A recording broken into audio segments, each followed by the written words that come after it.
Bonjour papas et mamans, bonjour à tous nos amis et aux ennemis de la manne fraîche. Je suis l'évangéliste Morin et j'ai la grande responsabilité de vous entretenir en ce dimanche 29 mars 2026 en ce qui concerne le dimanche de la manne fraîche. Voilà, aujourd'hui le thème que je vais aborder est celui qui a été abordé même le dimanche dernier par l'évangéliste Ange Kwasi. Que Dieu vous bénisse abondamment et qu'il bénisse votre entendement. Le thème qui sera abordé est le suivant. Romains 8, verset 34 est un verset biblique mensonger. Romains 8, verset 34 est un verset biblique mensonger. Et si nous disons que c'est un verset biblique mensonger, c'est parce qu'il y a des raisons. C'est parce qu'il y a des raisons. C'est parce que de prix dans son ensemble, et même effectivement en ce qui concerne le contenu même de ces versets, on se rend compte qu'il y a problème. Voilà, on se rend compte qu'il y a problème. Et on ne peut pas aujourd'hui parler de la Bible sans toutefois mentionner les passages qui sont mensongers là-dedans.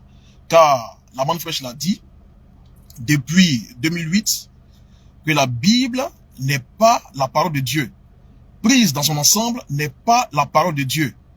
Elle contient quelques paroles de Dieu, mais par la même occasion, dans la Bible, il y a des paroles qui ne sont pas inspirées de Dieu dedans. Et Romains 8, verset 34, fait partie de ces passages bibliques qui ne sont pas inspirés de Dieu. Voilà, sans plus tarder, je vais passer à la lecture de ce passage biblique. Romains 8, verset 34. Et je lis. Qui les condamnera? Christ est mort. Bien plus, il est ressuscité, il est à la droite de Dieu et il intercède pour nous. J'ai lu le verset. Romains 8, verset 34. Qui les condamnera? Christ est mort. Bien plus, il est ressuscité, il est à la droite de Dieu et il intercède pour nous. Voici ce qui est écrit dans ce passage biblique. C'est un verset qu'on a lu par le passé, sans toutefois savoir qu'il y avait problème à ce niveau-là. Mais lorsque la manne fraîche s'est révélée, et lorsque la manne fraîche a jeté la lumière sur ce passage biblique, on a tout de suite compris qu'effectivement, il y a problème. Ici, c'est l'apôtre Paul qui parle. Et l'apôtre Paul dit que Jésus, après sa résurrection, lorsqu'il est rentré dans toute sa gloire, lorsqu'il est allé auprès de Dieu, lorsqu'il s'est assis à la droite de Dieu, il intercède pour nous. Il prie pour nous. Mais la question qu'on est poussé à se poser est la suivante. Mais quels sont les motifs pour lesquels Jésus, ressuscité d'entre les morts, assis à la droite de Dieu, priera pour nous? Quels sont ces sujets-là? Quel est le but de cette intercession en notre faveur, au plus haut des cieux? Est-ce qu'il est normal de dire que Jésus, étant assis à la droite de Dieu, prie pour les élus que nous sommes? Maintenant, quel est le sens de la vie de prière qu'on doit avoir sur terre? Quel est le sens de l'exhortation à la prière que nous ont fait les tout premiers chrétiens, les tout premiers apôtres du Seigneur Jésus, y compris l'apôtre Paul lui-même, qui a exhorté à plusieurs reprises l'Église à prier le Seigneur, que ce soit en sa faveur et que ce soit pour elle-même, pour ses propres besoins. L'intercession du Seigneur, l'intercession de Jésus assis à la droite de Dieu, là, c'est pourquoi exactement? Si lui l'intercède pour nous, mais quel est le but des prières que nous faisons sur terre? C'est là toute la question qu'on se pose. Parce que on ne pourra pas me dire que Jésus assis à la droite de Dieu intercède pour notre salut. C'est pas possible. Jésus assis à la droite de Dieu ne peut pas intercéder pour notre salut. Parce que le salut, c'est une affaire d'élection divine.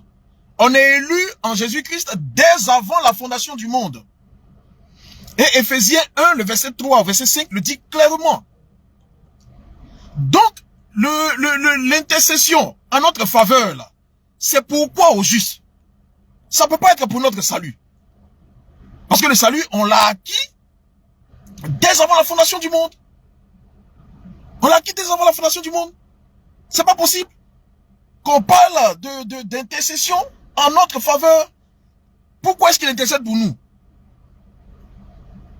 Donc ce verset-là, il est problématique, s'il vous plaît. Et moi, j'en appelle au bon sens et à l'esprit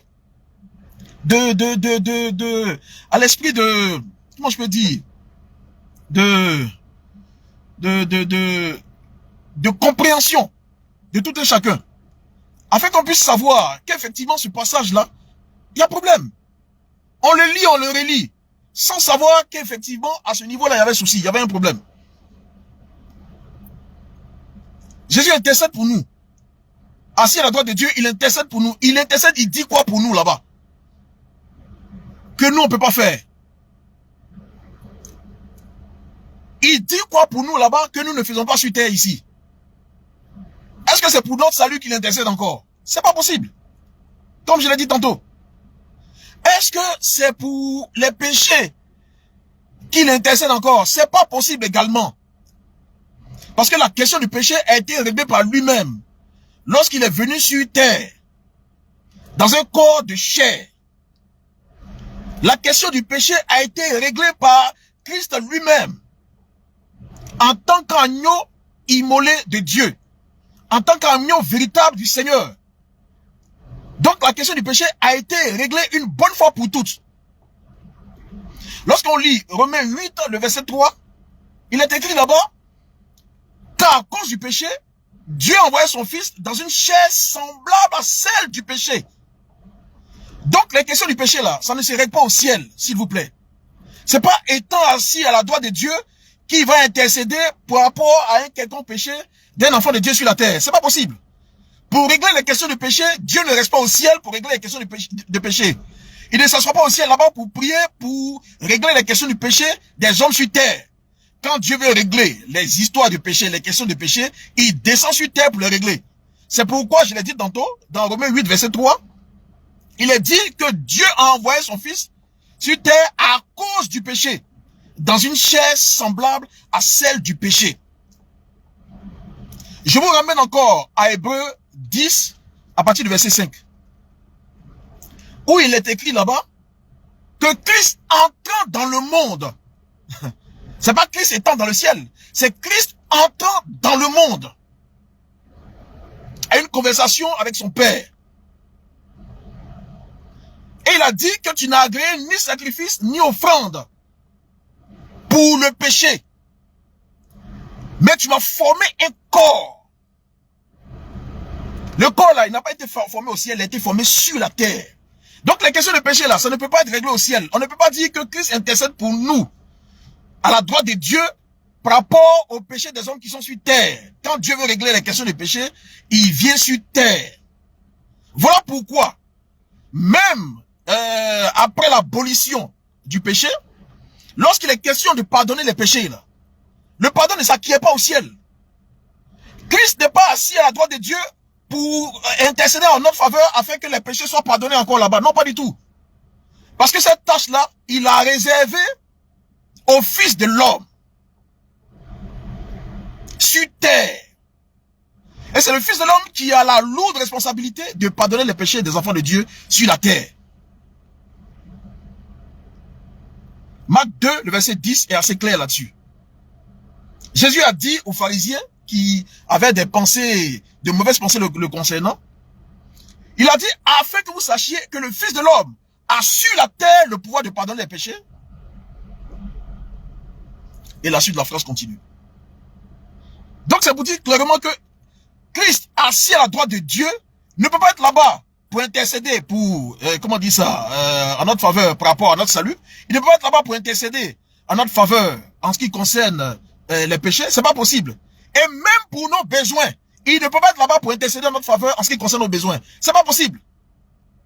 Quand on a un problème là, c'est pas lui qui intercède là-bas. La consigne nous a été donnée de prier sans cesse. Et c'est scripturaire. Et le même Paul qui a dit que Christ intercède pour nous en notre faveur, là, assis à la droite de Dieu, il revient encore pour dire une autre chose, que je vais vous lire rapidement. On va prendre rapidement le livre de Philippiens. Philippiens 4, verset 6. On va voir quelque chose. Philippiens 4, le verset 6. Philippiens 4, le verset 6. Ici, c'est Paul qui parle. Il dit, ne vous inquiétez de rien. Mais en toute chose, faites connaître vos besoins à Dieu par des prières et des supplications avec des actions de grâce. Faites connaître vos besoins à Dieu par des prières et des supplications. Mais en ce moment, Christ assis à la droite de Dieu qui intercède là, qu'est-ce qu'il fait là-bas? L'intercession là, c'est pour quel but?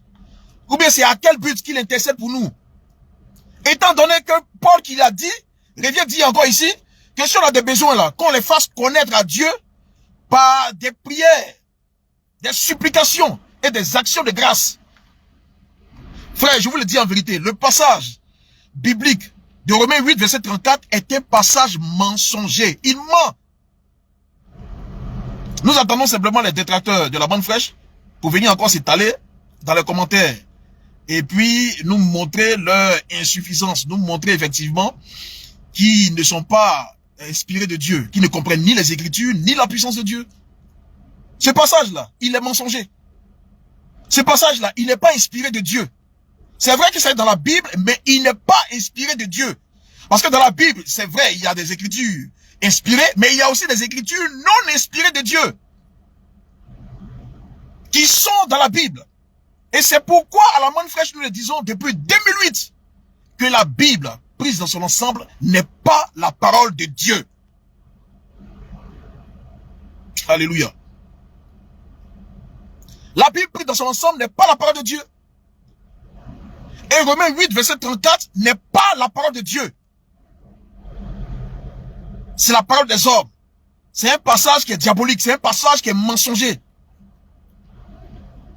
Nous allons lire encore d'autres passages, afin que vous puissiez voir toute la supercherie cachée derrière ce passage biblique-là.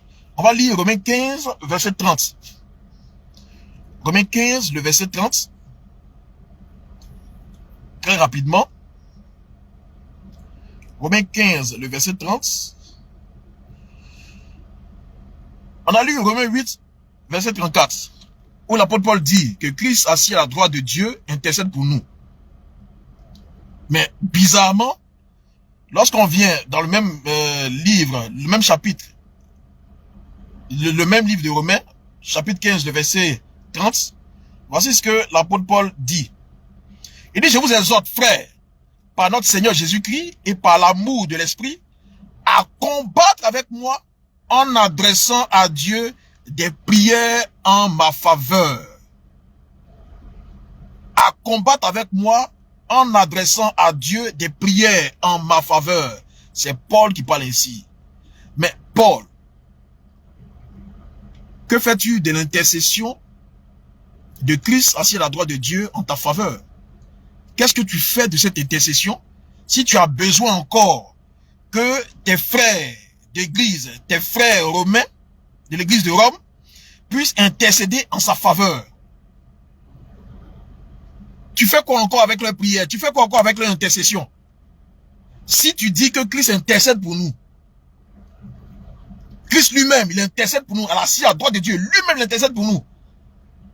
Est-ce que tu as besoin encore de la prière de tes frères? Est-ce que tu as encore besoin de la prière des membres de l'église? Étant donné que Christ lui-même intercède pour toi, assis au plus haut des cieux. Vous voyez que il y a tellement d'incongruités, il y a tellement de choses qui ne tournent pas rond dans ce passage biblique-là. Bien-aimés de Dieu, sachez-le une bonne fois pour toutes. Toute écriture n'est pas inspirée de Dieu. Ainsi dit la manne fraîche. Toute écriture n'est pas inspirée de Dieu. Et Romains 8, verset 34, n'est pas inspiré de Dieu. Car c'est un verset biblique mensonger. Que Dieu vous bénisse abondamment, qu'il bénisse votre entendement. Et rendez-vous est pris pour le dimanche prochain à la même heure. Merci beaucoup.